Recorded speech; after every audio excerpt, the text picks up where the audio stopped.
The grand war chamber of Valtoria Prime stretched across 300 meters of polished black stone. Holographic displays showed the conquest map of the Valtorian Empire, each conquered system glowing in deep crimson. 847 stars now belonged to the Empire, and High Commander Thraxus stood before the assembled War Council with pride swelling in his chest. "The humans," Thraxus announced, his forearms gesturing to a small cluster of yellow stars on the display. "Our intelligence confirms they control only 12 systems. Their largest vessels measure barely 600 meters. They possess no unified military command structure. Their weapons technology lags behind ours by at least 3 generations." The council members clicked their mandibles in approval. War Prince Kelvax, son of the Emperor himself, leaned forward in his seat. "How long until absorption?" One solar cycle," Thraxus replied confidently. "Perhaps less. Every species we have encountered either surrenders immediately or falls within weeks. The humans will be no different." On the far edge of human territory, Captain Min-Jun Park sat in the command chair of the UNS Indomitable. The ship was small by Valtorian standards, but its crew knew every system intimately. Park studied the sensor readings showing the massive Valtorian fleet gathering at the border. 300 ships, all larger and more heavily armed than anything humanity possessed. "Captain, incoming transmission," the communications officer reported.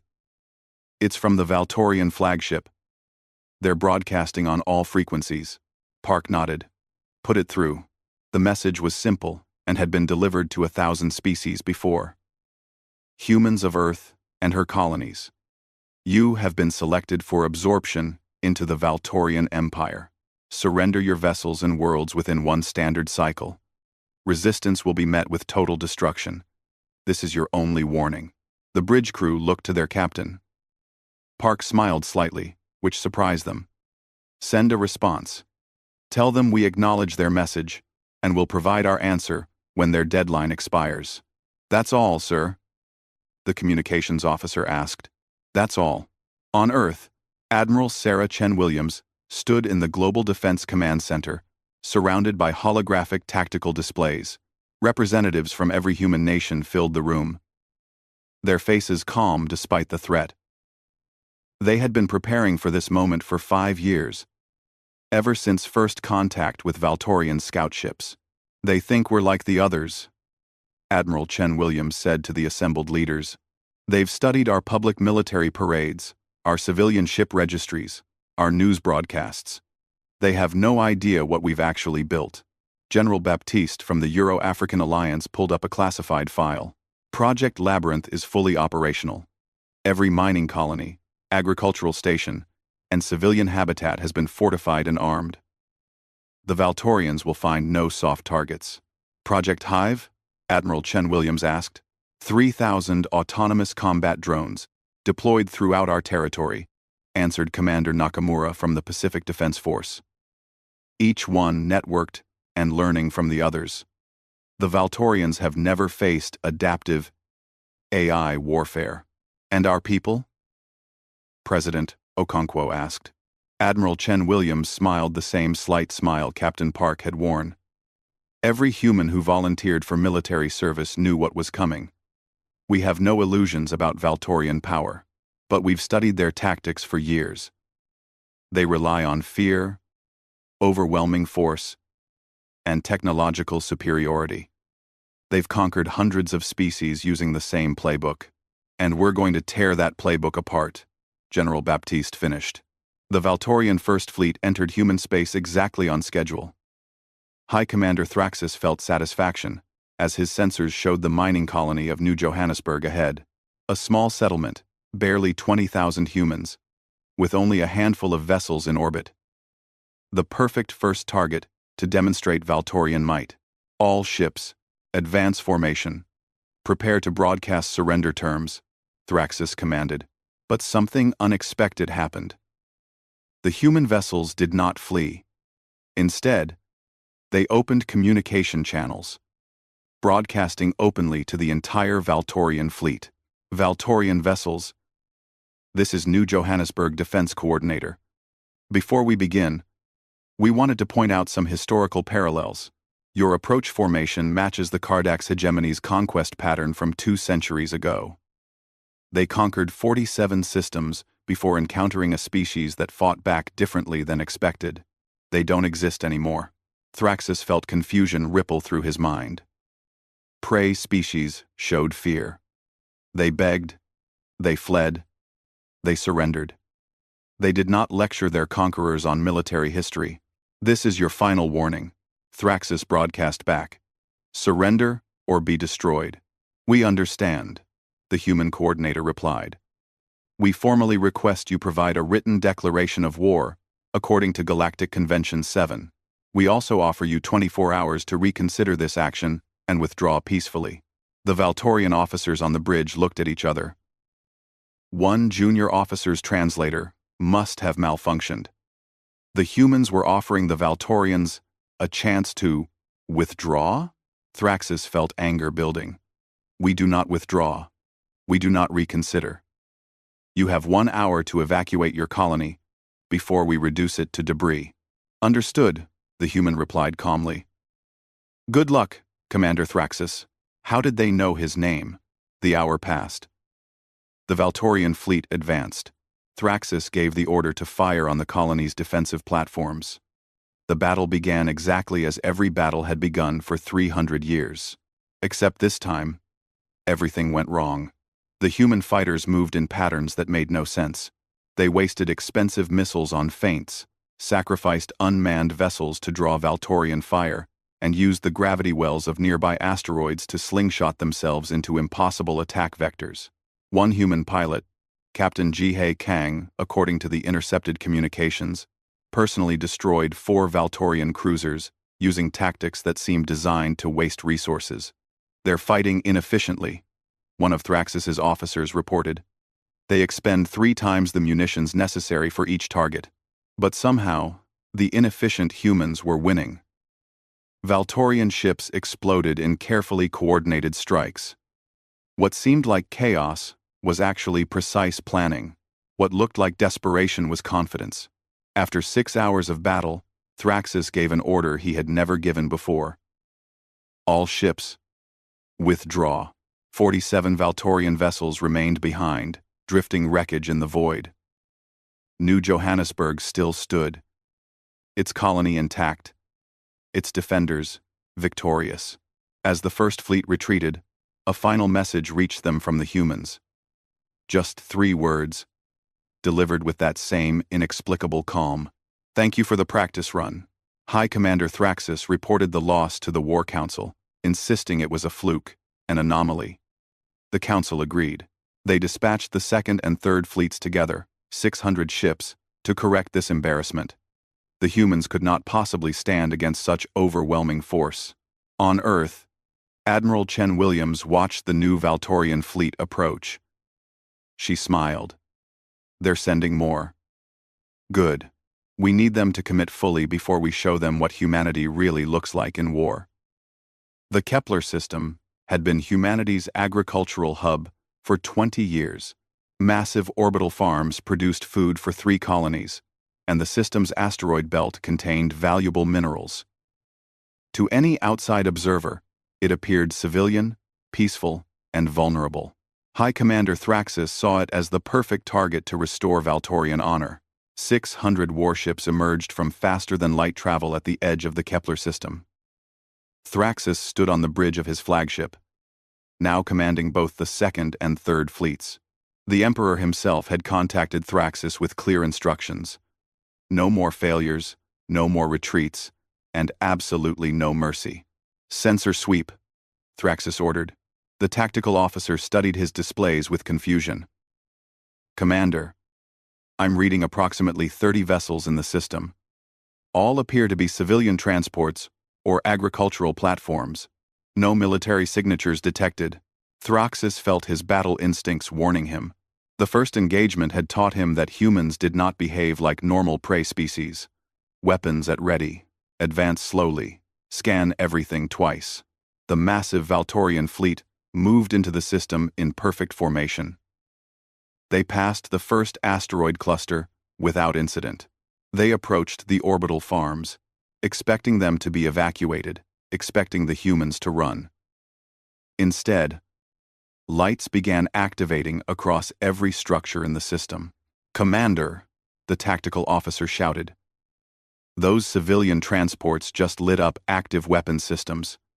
The orbital farms are deploying military-grade particle cannons." "Sir, the entire system is armed." Lieutenant Commander Dae-hyun Song sat in a hidden command bunker built into one of Kepler's larger asteroids. Around him, holographic displays showed every Valtorian ship in the system. He had been waiting for this moment for 3 months, ever since Global Defense Command had ordered the militarization of Kepler's infrastructure. All stations. This is command. Execute Plan Labyrinth. Show them what home territory really means. Across the Kepler system, civilians who were not truly civilians moved to battle stations they had trained on for months. Farmers became gunners. Miners became missile coordinators. Teachers, engineers, and administrators all had secondary roles in the defense network. Every single human in the system had volunteered to stay. Knowing the Valtorians were coming, knowing the danger, the orbital farms rotated on their axes, revealing weapons that had been hidden behind agricultural sections. The civilian transports dropped their disguises, their hulls opening to release swarms of attack drones. The asteroids themselves began moving, powered by hidden engines, taking up defensive positions that had been calculated months in advance. Thraxis watched in horror as his perfect formation became surrounded. The humans had not retreated. They had fortified an entire star system and turned every piece of it into a weapon. "All ships, defensive formation. Target the nearest platforms," Thraxis commanded. But the humans were not fighting like any military force the Valtorians had ever encountered.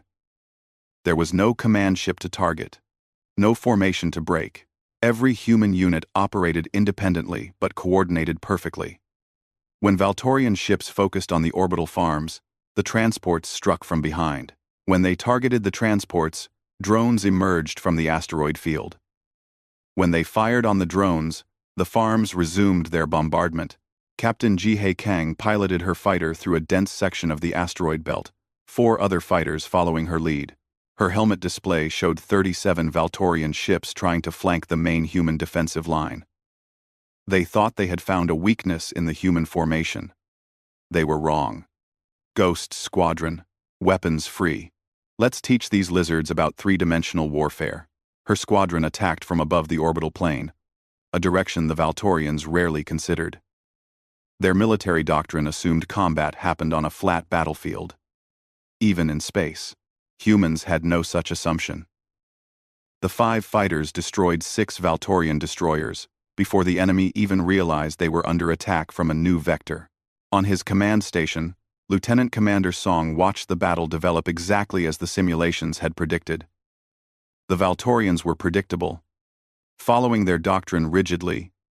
Even when it stopped working, they kept trying to establish firing lines, kept trying to achieve superior firepower at a single point, kept treating space combat like an ancient naval battle on an ocean surface. Humans fought differently. Every rock could hide a weapon. Every civilian structure could be a fortress. Every retreat was positioning for the next strike. Space was not a flat ocean. It was a vast 3-dimensional battlefield, and humans intended to use every centimeter of it. "Commander, the Valtorian flagship is attempting to withdraw," one of Song's officers reported. Song smiled. "Not yet. Activate the hive." See end quote. See end quote. Deep within Kepler's asteroid field, 3,000 autonomous drones received their activation signal. These were not simple weapons platforms. Each drone contained an adaptive learning system, networked to every other drone, capable of analyzing enemy tactics in real time and adjusting its behavior accordingly. They had been watching the battle for 3 hours, learning, waiting. Now, they deployed. Thraxis saw his tactical display suddenly fill with new contacts. Thousands of small craft, moving in patterns that seemed random but somehow always positioned perfectly to exploit any gap in Valtorian defenses. His weapons officers fired frantically, destroying dozens of drones. But each destroyed drone transmitted its final data to the others. The swarm learned from every loss, adapted to every tactic, became more efficient with each passing minute. Fleet coordination is breaking down, his communications officer reported in panic. Ships are reporting targeting system malfunctions. Fire control is acting erratically. Impossible, Thraxis said. Our systems are isolated and secured, but the humans had 5 years to study Valtorian technology. 5 years to find weaknesses. While the drones attacked physically, human cyber warfare teams attacked digitally. They did not try to control Valtorian ships, which would have been impossible. Instead, they introduced tiny errors in targeting calculations, small delays in communication, barely noticeable glitches that compounded into chaos. A Valtorian cruiser fired on what its sensors identified as a human transport. The shot missed by 3 meters due to a targeting error, struck a friendly destroyer instead. The destroyer's damaged reactor exploded, taking 2 more Valtorian ships with it. Across the battlefield, similar incidents multiplied.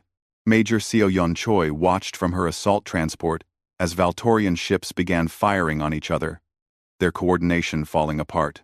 She commanded 300 human marines, and they were about to do something the Valtorians had never imagined. All teams, prepare for boarding action.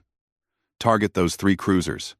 Let's show them that void warfare isn't just ship-to-ship combat. Her transport attached to a Valtorian cruiser's hull using magnetic clamps. Breaching charges blew open an airlock. The Marines poured into the ship. Weapons ready. The Valtorian crew, trained for ship operations and long-range combat, had no preparation for close-quarters battle inside their own vessels.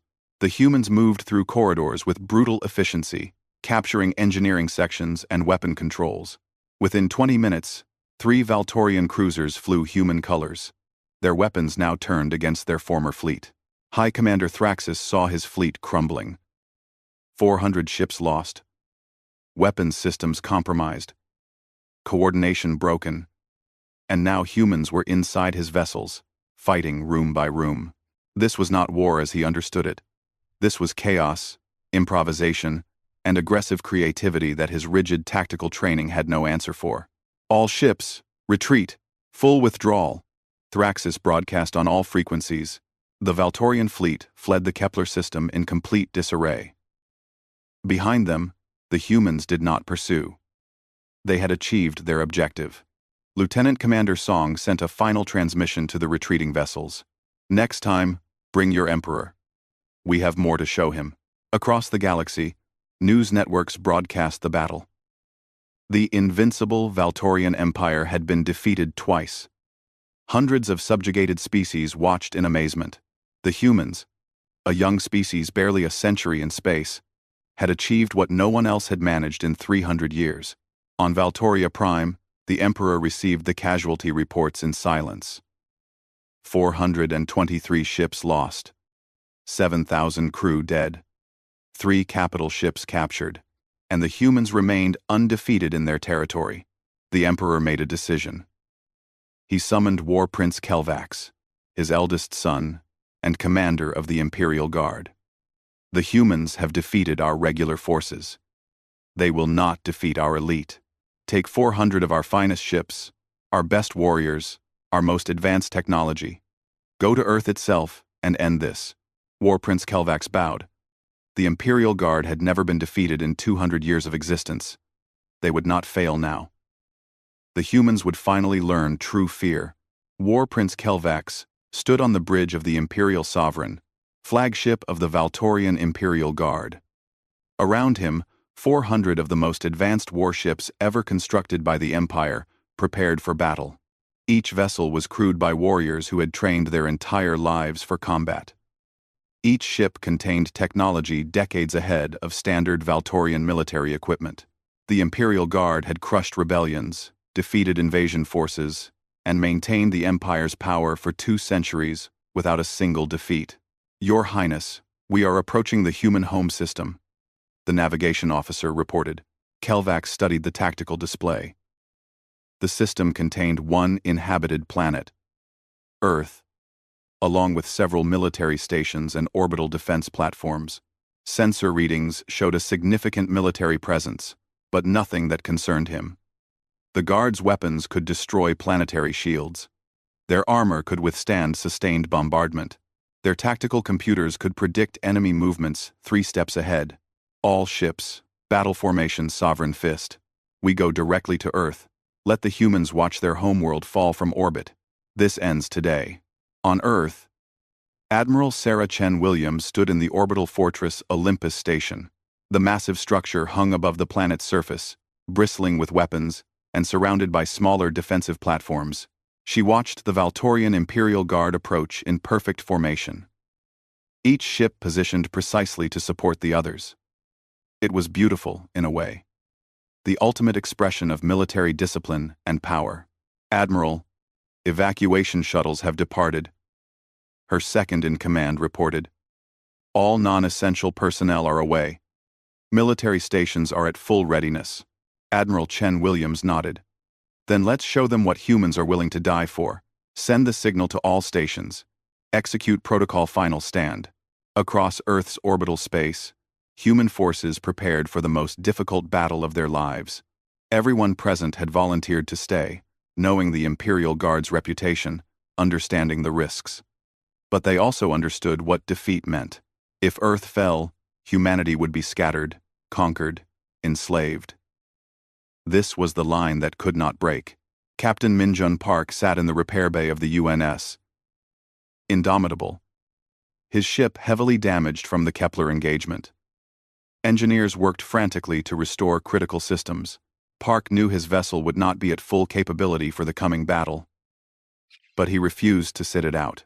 "Captain, weapons are back online," his chief engineer reported. "Engines are at 60%.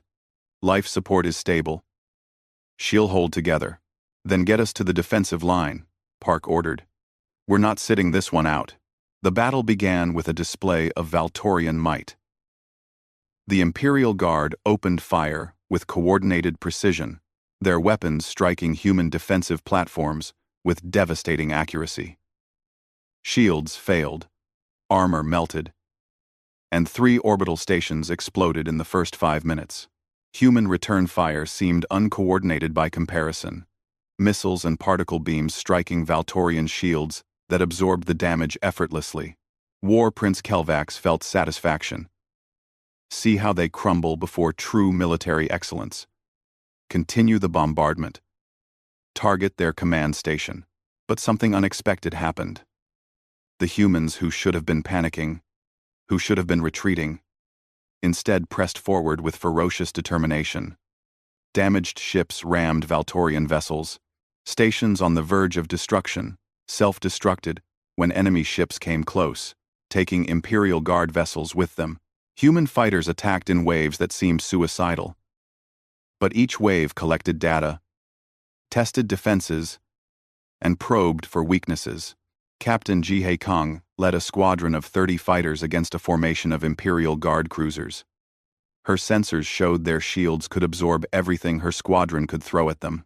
But she also noticed something the Valtorian computers had not accounted for.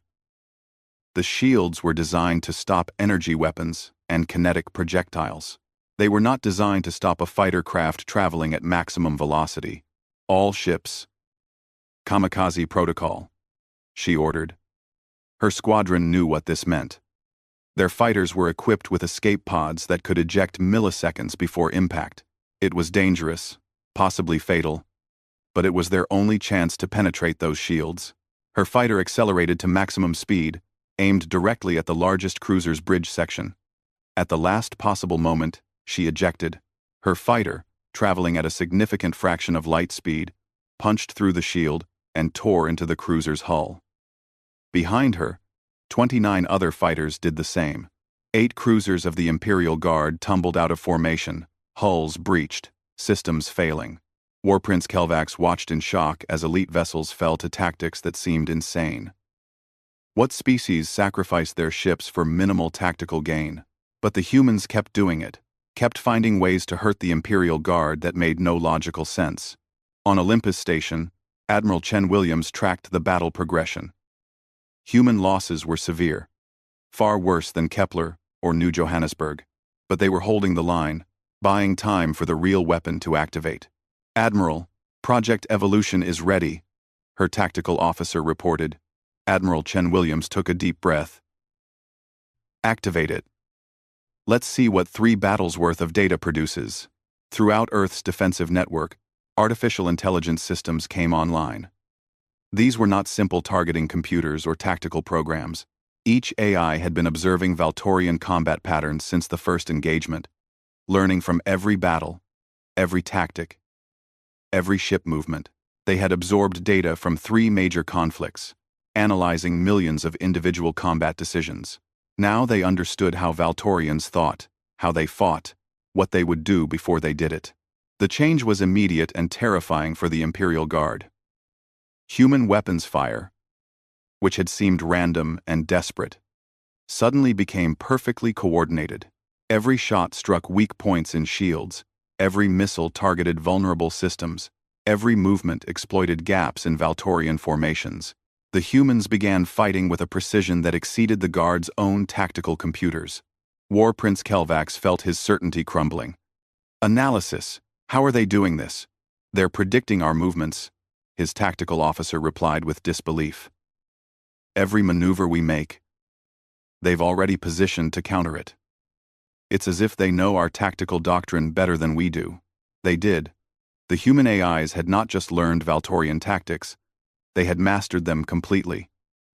And now they used that knowledge to dismantle the Imperial Guard piece by piece. Major Seo Yun Choi led another boarding action, this time against War Prince Kelvax's own flagship. The plan was audacious, to the point of madness. Capture the enemy commander in the middle of a battle, on his own ship, surrounded by his best warriors. But the human AIs had calculated the opportunity and transmitted it to her team. Her assault transport latched onto the Imperial Sovereign's hull. Breaching charges blew open a maintenance airlock. 150 human Marines poured into the most heavily defended ship in the Valtorian fleet. The Imperial Guard warriors inside were the finest the Empire could produce, trained in personal combat, armed with advanced weapons. But they had trained for challenges from other Valtorian warriors, for formal duels and honor combat. They had never faced humans who fought with brutal practicality, who used every dirty trick, every environmental advantage, every psychological pressure. Major Choi's team moved through the ship like a predatory pack. They used flash grenades, smoke, and electromagnetic pulse weapons to confuse and disorient. They sealed bulkheads behind them, vented atmosphere ahead of them, and turned the ship itself into a weapon against its crew. Within 30 minutes, they had fought their way to the command deck. War Prince Kelvax drew his ceremonial blade as humans breached his bridge. He was a warrior prince, trained since birth in combat. He would die with honor rather than surrender. But the humans did not kill him. They used stun weapons, overwhelming force, and gave him no chance to fight back. He was unconscious and being carried back to the assault transport. "Command, this is boarding Team 7. Major Choi transmitted. "Package secure. War Prince Kelvax is in custody." Across the battlefield, the effect was immediate. The Imperial Guard's command structure collapsed. Their flagship's capture broke something fundamental in their understanding of warfare. They had come to conquer Earth, confident in their invincibility. Instead, their prince was captured. Their tactics were turned against them. And humans had proven completely dominant, despite inferior technology and numbers. Captain Park, from his damaged bridge, watched Valtorian ships begin to retreat. His crew was exhausted, wounded, running on emergency power, but they had held the line. Earth remained free. Admiral Chen Williams broadcast on all frequencies, to the retreating Imperial Guard, to Earth below, and to the galaxy beyond. To any Valtorian forces still in this system, you have 1 hour to surrender or leave. Your war prince is our prisoner, but remains unharmed. We do not wish to kill you. We only wish to remain free. The remaining Imperial Guard ships fled. For the first time in 200 years, the elite force had been utterly defeated. The invincible warriors had been outfought, outwitted, and overpowered by a species they had dismissed as primitive. On Valtoria Prime, the Emperor received the news in silence.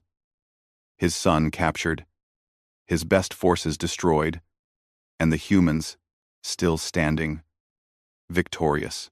For 300 years, the Empire had conquered through strength and fear. But the humans had shown that strength could be matched, fear could be overcome, and victory was not determined by technology alone. The Emperor understood something profound in that moment. The galaxy had changed. The Valtorian Empire's age of easy conquest was over, and it had ended because humans smiled when they should have been afraid, fought when they should have surrendered, and won when they should have lost. The Galactic Council Chamber had hosted many emergency sessions over its 1,000-year history, but none quite like this. Representatives from 300 species gathered in the massive circular chamber, their holographic forms projected from worlds across the galaxy. The topic required no explanation. Everyone had watched the Valtorian-human war unfold over the past weeks. The invincible empire had been defeated by a species barely 1 century old in galactic terms. Councillor Tharn of the Velzir Collective called the session to order. The Velzir had been among the first species conquered by the Valtorians 2 centuries ago, and his voice carried the weight of hundreds of millions who had suffered under Valtorian rule. We are here to discuss the human-Valtorian conflict and its implications for galactic peace. The humans have requested to address this council. I now grant them the floor. Admiral Sarah Chen Williams appeared via holographic projection from Earth. Beside her stood a figure that caused gasps throughout the chamber. War Prince Kelvax, the captured commander of the Imperial Guard, wearing no restraints and showing no signs of mistreatment. Honored counselors, Admiral Chen Williams began, her voice calm and measured. Humanity did not seek this war. We were given an ultimatum by the Valtorian Empire, to surrender or be destroyed. We chose a third option, to defend ourselves and demonstrate that conquest is not inevitable. That military might does not guarantee victory, and that even the most powerful empire can be defeated by a determined people fighting for their freedom. Many counselors nodded. They had lived under Valtorian domination for generations, always believing resistance was impossible. The humans had proven otherwise. We present our terms to the Valtorian Empire. The Admiral continued. Complete withdrawal from human space, reparations for damage caused to our colonies and stations, and a mutual defense treaty ensuring no future aggression. We also demand the release of all species currently held under forced vassalage by the Empire. The chamber erupted in shocked discussion. The humans were not asking for Valtorian territory, not demanding submission, not seeking revenge. They were asking for freedom, both for themselves and for others. But the next part of the Admiral's statement shocked the galaxy even more. Additionally, humanity hereby releases all Valtorian prisoners of war, including War Prince Kelvax, immediately and without ransom. We return them to their people, unharmed and with honor. We fought to protect ourselves, not to humiliate our enemies. War Prince Kelvax stepped forward. His presence at the council had been surprising enough, but his next words would reshape galactic politics for generations. Counselors, I am War Prince Kelvax of the Valtorian Empire. I was captured in battle, held prisoner by humanity, and I stand before you today having witnessed something I did not think possible. The humans defeated us not through brutality or deception, but through courage, innovation, and a willingness to sacrifice for something greater than themselves. They had every right to execute me, to parade me as a trophy, to use me as leverage. Instead, they treated me with respect, explained their principles, and showed me that true strength is not found in domination, but in protection. Captain Minjun Park watched the council proceedings from his quarters on the repaired UNS Indomitable. He had been invited to address the council as well, but had deferred to the Admiral. Now, Monitoring the reactions of council members, he saw hope emerging on faces that had not known hope in centuries. The Velzir counselor spoke next. Admiral Chen Williams, your offer is generous beyond precedent. But many of us have suffered under Valtorian rule for so long that we lack the military capability to maintain independence, even if it were granted. What becomes of us? Admiral Chen Williams smiled. Counselor, humanity proposes the formation of a galactic defense coalition. We offer to train any species who wishes to learn defensive military tactics, to share our knowledge of asymmetric warfare, and to help establish defense networks that will make conquest too costly for any would-be empire. We do not seek to become the new power dominating the galaxy. We seek to ensure that no species can dominate others. Lieutenant Commander Dae Hyun Song stood in the Earth Defense Command Center, coordinating the logistics of this new proposal. The data was staggering. 47 species had already submitted formal requests to join the coalition. 17 former Valtorian client species wanted immediate military training. The galaxy was changing faster than anyone had predicted. Sir, we're receiving a message from Valtoria Prime, a communications officer reported. It's from the Emperor himself. On Valtoria Prime, the Emperor sat in his private chambers, surrounded by advisors arguing about humanity's demands.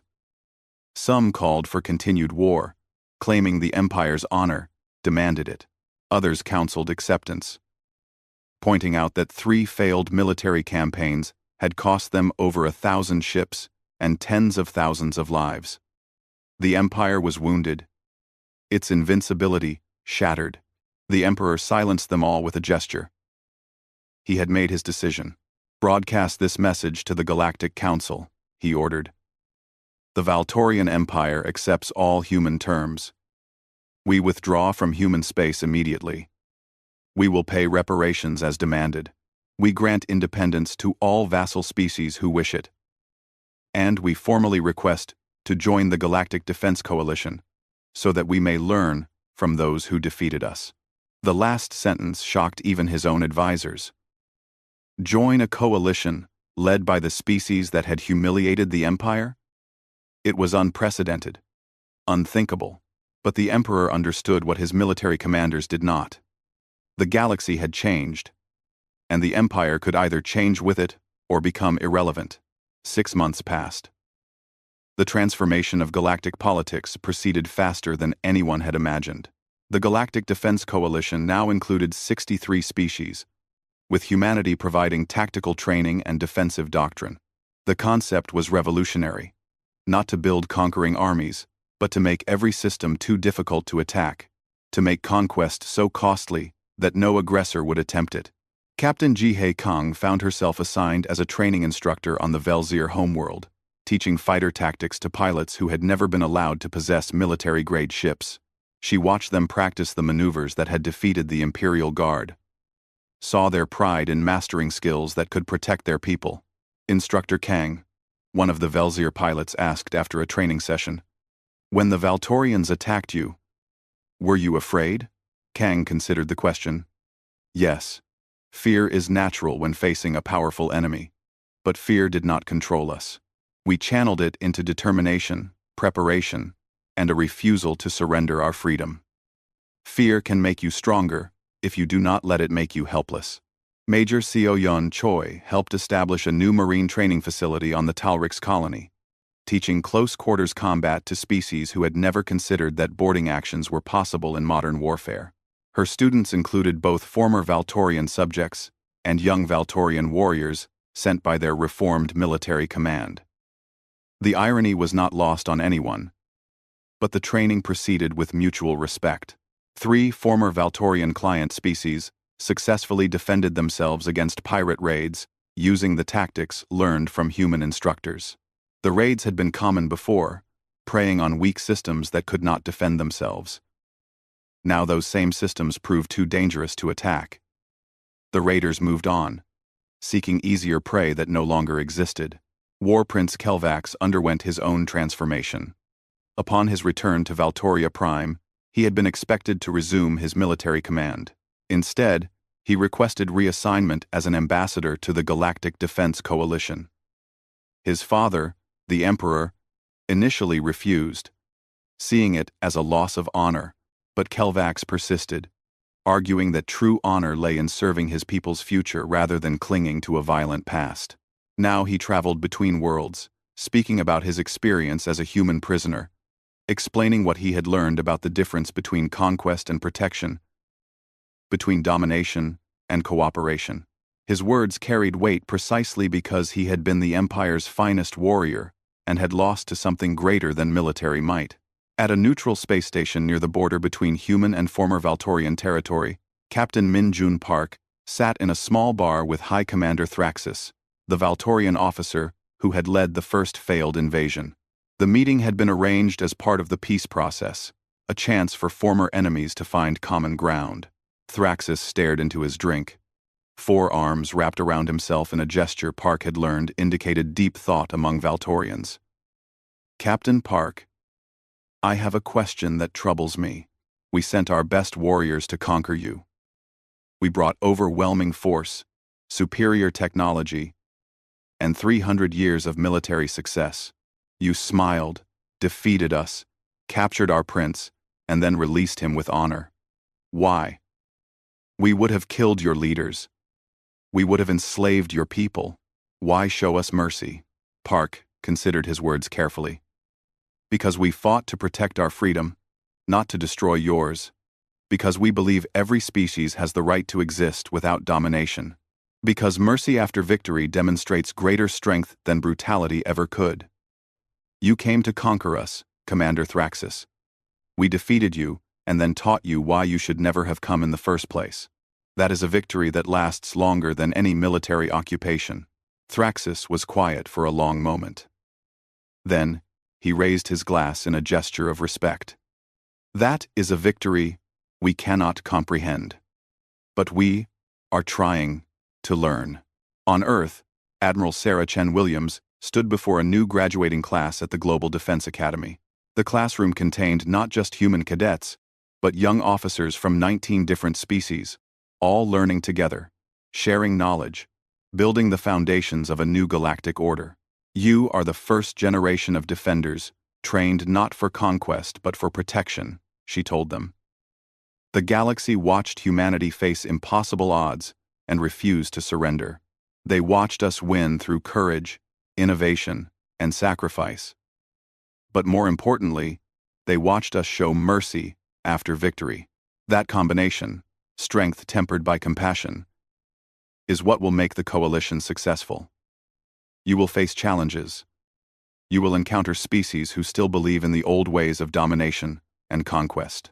But you will show them, as humanity showed the Valtorians, that there is a better way. At the Earth Defense Academy, Officer Candidate Jiwoo Nam stood at the front of a classroom teaching mixed-species students about asymmetric warfare. She was young, only 3 years out of her own basic training, but she had fought in all 3 major battles against the Valtorians. Her students listened with intense focus as she explained how apparent weakness could become strength, how creativity could defeat superior technology, how determination could overcome impossible odds. Remember, she told them, warfare is not about who has the biggest ships or the most powerful weapons. It is about who wants it more, who thinks more creatively, and who understands what they are truly fighting for. The Valtorians thought they were fighting to expand their empire. We knew we were fighting for our survival and our freedom. That made all the difference. The galaxy had changed. The age of easy conquest was over. The Valtorian Empire, humbled but not destroyed, was slowly transforming into something new. Former subject species were learning to defend themselves. And humanity, the young species that should have been conquered in weeks, had become the unexpected guardian of galactic freedom. It had started with a smile in the face of overwhelming force. It had continued with victories that should have been impossible. And it had concluded with mercy that transformed enemies into allies. The humans had crushed the Empire's military might. But more importantly, they had crushed the idea that conquest was inevitable, that the strong would always dominate the weak, that freedom could not be defended, The galaxy would remember this lesson for a very long time.